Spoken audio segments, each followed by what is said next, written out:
నమస్కారం, welcome to I dream. నేను మీ విజిత. అయితే మనకు శని వక్రగతి చెందుతుంది అని అంటున్నారు. ఆల్రెడీ అది ప్రారంభమైపోయింది. ఇది నవంబర్ వరకు కొనసాగుతుంది అని చెప్తున్నారు. దీనివల్ల కొన్ని రాశుల వారికి ప్రభావం ఉండబోతుంది అంటున్నారు. అటువంటి రాశులు ఏంటో వివరంగా ఒక్కొక్క రాశి గురించి తెలుసుకునే ప్రయత్నం చేద్దాం.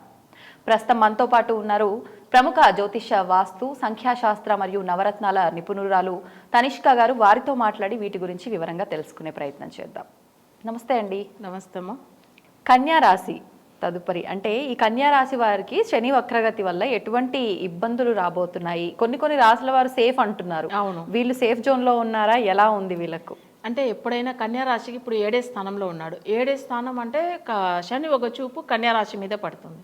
అంటే ప్రతి పనులు అనుకున్నది వాళ్ళకి డిలే అవుతూ ఉంటుంది. ఎందుకంటే రాశి మీద పడుతున్నప్పుడు ఆరోగ్య విషయం ఒకటి, తర్వాత వాళ్ళకి అనుకున్న పనులు అస్సలు మంచిగా అవ్వకుండా పోవడము, అవి కాకుండా వాళ్ళకి మంచి నేమ్ అండ్ ఫేమ్ ఉండదు. అంటే లగ్నం చూడడం, అంటే వాళ్ళ కన్యా రాశిని చూడడం వల్ల, జన్మ రాశిని చూస్తున్నప్పుడు వాళ్ళకి ఆ రాశికి అధిపతి అక్కడ జనరల్గా ఏంటంటే రాశి అంటే చంద్రుడు నిలిచిన ప్లేస్ అని రాశిని చెప్తాం. ఇప్పుడు కన్యాలో చంద్రుడు ఉన్నాడు కదా, ఆయన చూడడం వల్ల ఆరోగ్య సమస్యలు. సో నెక్స్ట్ వచ్చి వీళ్ళకి ఏంటంటే పంచమాధిపతి సిక్స్త్ లాడుదా శని అవుతాడు. పంచమ స్థానం అంటే వాళ్ళ పిల్లల గురించి, తర్వాత మనశ్శాంతి లేకుండా బాధపడుతూ ఉంటారు. పిల్లలు కూడా వాళ్ళకి రెస్పెక్ట్ ఇవ్వకుండా ఉంటారు. నెక్స్ట్ వచ్చి ఏంటంటే పుత్రస్థానం, ఒకవేళ వాళ్ళకి ఇప్పుడు పిల్లలు వచ్చి చదువులో సరిగా లేకుండా వాళ్ళ వల్ల ఇబ్బందులు పడడము.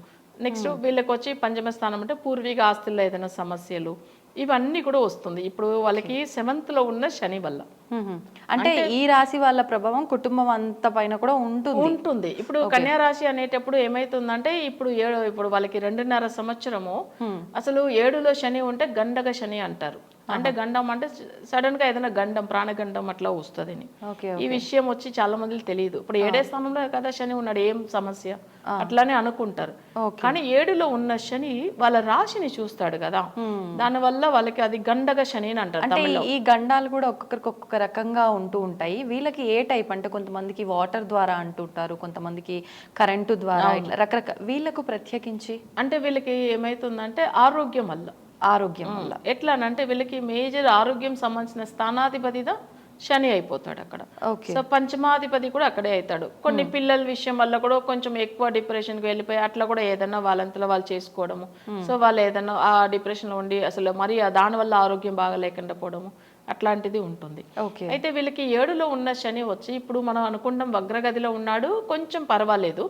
కానీ మళ్ళీ ఈ వగ్ర నివర్తి అయిన తర్వాత ఆయన చూపు అస్సలు మంచిది కాదు. ఎప్పుడైనా కానీ శని చూపు మంచిది కాదు. శని మంచోడు, తన చూపు మంచిది కాదు. ఓకే, చాలా మందిలో అంటారు అయ్యో ఈయన మంచి వ్యక్తి, కానీ ఈయన ఎందుకో మన ఇంటికి వచ్చాడు, నరదిష్టి తగిలింది, అంతే తీరిపోయింది, మనకి ఏం బాగాలేదు ఇంట్లో అట్లని అంటారు. ఒకరోజు ఇంటికి వస్తే కూడా సెట్ అవుతుంది చెప్తారు కదా. వాళ్ళకి ఏదైనా వస్తువులు, వాళ్ళకి ఒకవేళ ఇంట్లో ఉన్న థింగ్స్ ఏదైనా చూస్తే అది అప్పటికప్పుడే ఖరాబ్ అయిపోతుంది అని చెప్తూ ఉంటారు. కానీ వాళ్ళు మంచోళ్ళుగా ఉండొచ్చు, వాళ్ళ చూపు మంచిది కాదు. సో అట్లనే శని చాలా మంచోడు, కానీ ఆయన చూపుకు మంచిది లేదు. అంటే ఖచ్చితంగా ఇబ్బందులు పడతారు. సో అప్పుడు ఏమైతుందంటే తన చూపు డైరెక్ట్ గా కన్యా రాశి మీద పడుతుంది.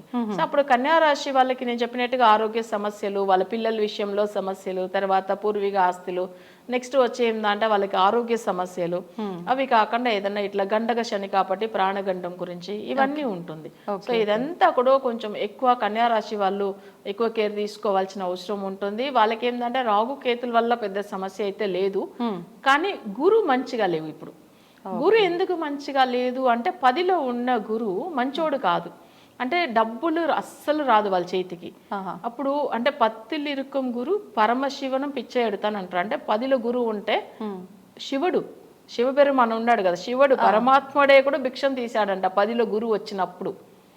అట్లా అది వచ్చి ఒక సామెత కూడా ఉంది, 10లు గురు ఇరుక పరమశివనం పిచ్చ ఎడతాను అట్లా అనేసి. అంటే ఆయనకే తప్పలేదు అంటే మనకెంత కన్యా రాశి వాళ్ళకి చూడండి. అందుకే అంటున్నా 10లో ఉన్న గురువు మంచోడు కాదు. చాలా మందికి ఒక డౌట్ ఉంటుంది, తులా లగ్నంలో పుట్టారు, 10లో గురువు చాలా ఉచ్చ స్థితిలో ఉన్నాడు, స్ట్రాంగ్ గా ఉన్నాడు కదా, అది ఎట్లా ఆయన అంటే 10లో ఆయన మంచోడు కాదు. చాలా మంది జాతకంలో చూడవచ్చుము 10లో గురువు ఉన్నాడంటే వాళ్ళకి అస్సలు ఇన్కమ్ రాదు. కానీ ఎప్పుడు బాగుంటుంది అంటే ఆ గురుకు సంబంధించిన దశ జరుగుతున్నప్పుడు బాగుంటారు. అంటే వీళ్ళకి ఈ దశ ఎప్పటి వరకు ఉంది అని చెప్పొచ్చు? అంటే ఈ 3 నెలల వరకు, తర్వాత బాగుందా, లేదంటే ఈ 3 నెలలు బాగుండి తర్వాత ఇబ్బంది ఉందా? ఎలా 3 నెలలు పర్వాలేదు, పర్వాలేదు, తర్వాత బాగలేదు. ఎందుకంటే ఆయన చూపు మంచిగా లేదు. ఇప్పుడు ఆల్రెడీ 7th లో ఉండి వగ్రం అయిపోయాడు, శని చెడిపోయాడు కాబట్టి చూపు అంతగా ఏం సమస్య రాదు. ఓకే. కానీ ఆయన 7లో ఆయన స్ట్రాంగ్ గా ఉన్నప్పుడు చూస్తాడు కదా, అప్పుడు అంటే కన్యా రాశిని, అప్పుడు సమస్యలు వస్తుంది. ఓకే. సో ఇప్పుడు ఏంటంటే అంత పెద్ద సమస్య రాదు. కానీ ఈ 3 నెలలు నవంబర్ తర్వాత, నవంబర్ ఎండింగ్ లోంచి తప్పకుండా శనికి పూజలు చేసుకోవాలి. అట్లా ఒకవేళ శని వాళ్ళ జాతక రీతిగా వగ్రమై ఉన్నప్పుడు చేయకూడదు, అప్పుడు నవంబర్ తర్వాత. కానీ ఏంటంటే వాళ్ళకి ఒకవేళ వగ్రమో లేకపోతే వాళ్ళకి మాంది గ్రహమో లేకపోతే అప్పుడు శనికి ఇంట్లోనే కూడా పూజలు చేసుకోవచ్చు.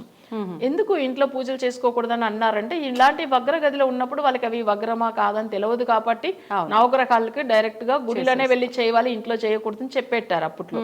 సో ఈ విషయాలు తెలిసిన వాళ్ళు ప్రాపర్ గా చేసేవాళ్ళు. నేను చూడండి, ఇప్పుడు చాలా మంది క్లయింట్లు ఇంట్లోనే పూజలు చేసుకోమని చెప్పి కొన్ని గ్రహాలకు సంబంధించి పంపిస్తాం.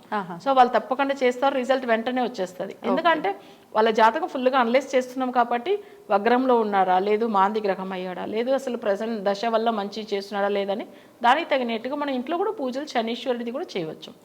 కానీ ఇప్పుడైతే వగ్రగదిలో ఉన్నప్పుడు వద్దునే చెప్తా అవసరం లేదు.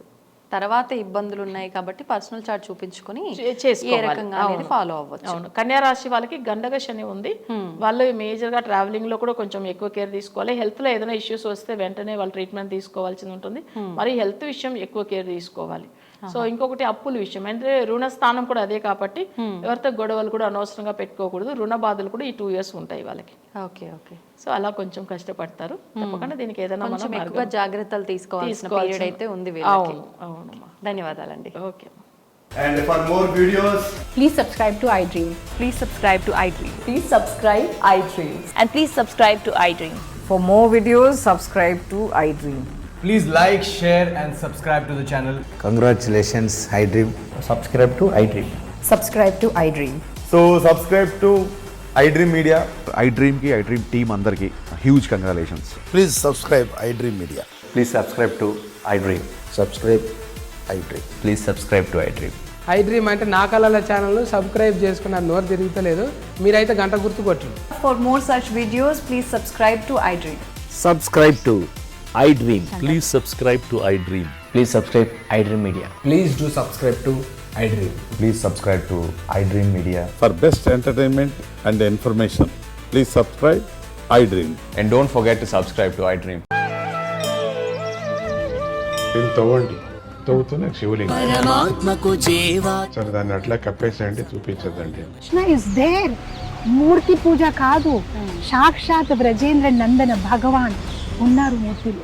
ఏమీ ఆశించకుండా ఆరాధించే వాళ్ళు కూడా ఉన్నారా ప్రభుజీ? నిజమైన భక్తి అంటే మనకు తెలియదు కాబట్టి